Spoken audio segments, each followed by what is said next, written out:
Whoa. If you're really listening to a gospel like that, you wind up getting put back in your seat a little bit.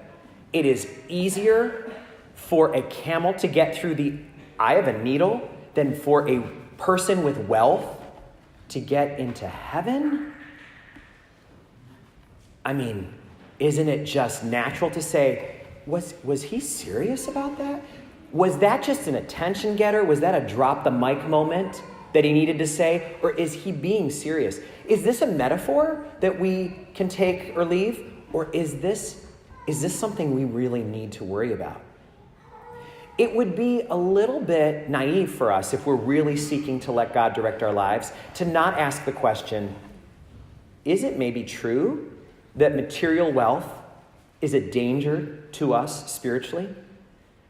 That it's actually not as good as people think it is? That what we strive after might be the exact thing that is bad for us?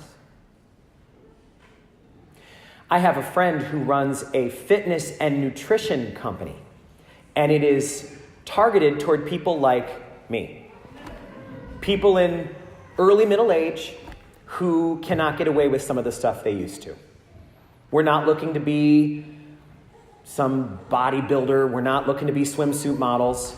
No one's left me a message about that ever. But we are people who maybe a couple years ago got into a habit of a nightly glass of wine, and we can't get away with that anymore. Maybe we used to have bread with every meal when we were in our 20s. Can't do that anymore. Maybe we just don't have the energy that we want to be able to chase the kids around or do our jobs or just not collapse into bed feeling like garbage. So, the name of her company is Fit Feels Good. Perfect name.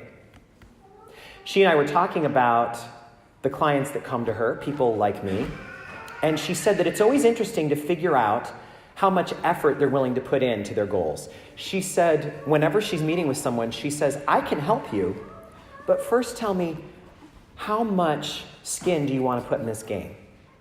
And then they might say, well, try me. And she could say, well, you'll have to limit your alcohol intake. You can't have drinks every day. It's going to have to be a much lower number of units. Are you willing to do that? You know that marinara sauce recipe that you love, that you found in that magazine and everyone goes crazy for? Would you be willing to not put that over rigatoni, but put it over vegetables instead? And she said that when she has those conversations, sometimes their faces fall and they go away sad because they didn't know she was going to say that.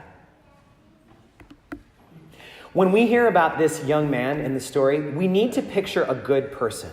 If this story were told differently, he might just sound like a braggart. That could be a whole different gospel. If he was like, I keep all the commandments. Sure, buddy, sure. But no, actually, it's important that we hear nobody's perfect. He doesn't keep the commandments perfectly, or he doesn't maybe have all good days, but this is somebody who's really, really good. And we know that because of that beautiful line. Jesus looked at him and loved him and said, you're exactly who I'm looking for. I can offer you a life that is so good, you would never want it to end. There's just one thing you got to do. You know those devices that you're so attached to? Can't have those in the kingdom. Why don't you let go of those? Do you remember the time that he was calling followers and said, if you're going to follow me, you're not bringing an overnight bag. You're going to wear what you're wearing. There's not going to be a money sack. You're going to go in your sandals and go to people's homes, and you're going to allow me to take care of you and feed you through other people. I was talking to a sister of St. Joseph once who's been in the convent for years and years. She was saying that back in the 60s, they used to allow them to have 3 outfits, what we call habits, that sisters wear. They had 3 of them. And whenever they said, why do we only have 3? They said, that's all you need. 1 on the hanger, 1 in the wash, and 1 on your body. 3 habits.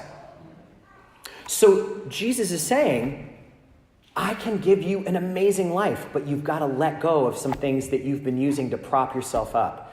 some cushion that you've been putting around yourself, thinking it makes you happier, but it actually doesn't. And the young man could not do it.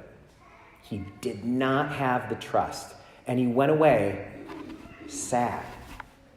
It's one thing to go away, but when your choice makes you sad, how doubly tragic.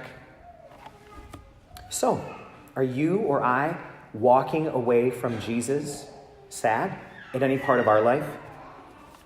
Have you ever told God there's a part of your life that is off limits? For a lot of people, it's exactly what he's talking about today. It's money. As a pastor, I have to talk about money quite often. You know, when I arrived here 3 years ago, we were starting a capital campaign. And I thought, oh my goodness. So I had to talk about it quite a bit. And people here are very supportive, so I haven't had a ton of this. But I have had a little bit of when I started an announcement about the fuel collection or when we talk about Bishop's Appeal. Every once in a while, a disgruntled parishioner will say, Father, enough on the money. You stick to praying. You let us working folk worry about the money. And Jesus says, oh no, you don't get that. Church is exactly where we should be talking about money.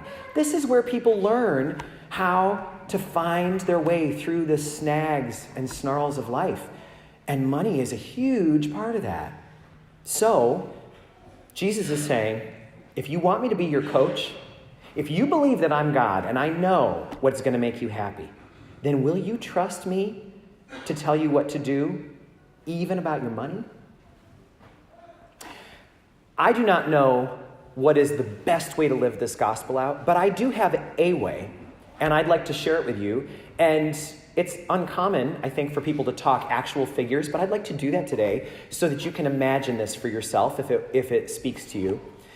I want to follow what Jesus is asking, so I do what the Bible talks about, the idea of giving the first fruits, the first 10% of your income away every month. So for me, as a priest with my salary and then my food allowance and then a couple of other reimbursables, that winds up being about $350 a month. Now, that might not be your figure at all, but that's my figure. So with that $350 a month, I immediately divide it into two parts. I give half to the church and half to other charities. And because I have two churches, I give 2.5% to St. Mary's and 2.5% to St. Patrick's. But that leaves me with a little more than $175 left. So this is where it gets interesting. I then get to spend this money however I want because I've already decided I can't use it. I have to give it away. So first thing I do is write the check for my sponsor child in Bolivia. $1 a day. It's around $30 a month, and you cannot believe. Do you know that gives a child schooling in a private school where they get 3 squares a day and they come home to their family on the weekends? It helps their family with all sorts of job training. It buys Christmas presents. $1 a day. That's the Unbound program, and it's very popular among Catholic parishes. I'm going to bring in a speaker about that sometime in the future because I think you'd be amazed at what $1 a day could do. But then I still have about $150 left.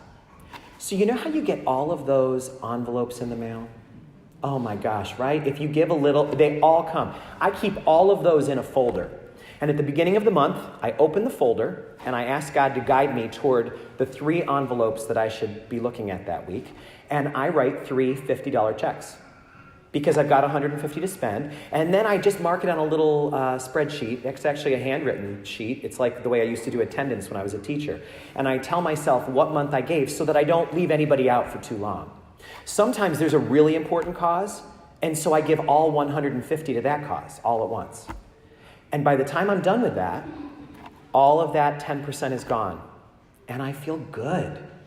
And I'm not living this perfectly, I suppose. I have lots of possessions, but it feels like at least an attempt that helps me to know that I'm trying to follow Jesus.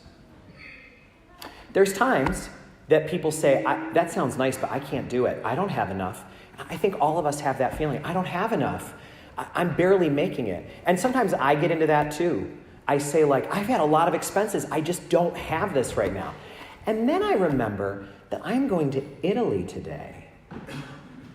And I think, I am from the richest country in the world after all. And I do have all sorts of opportunities that most people in the world can only dream of.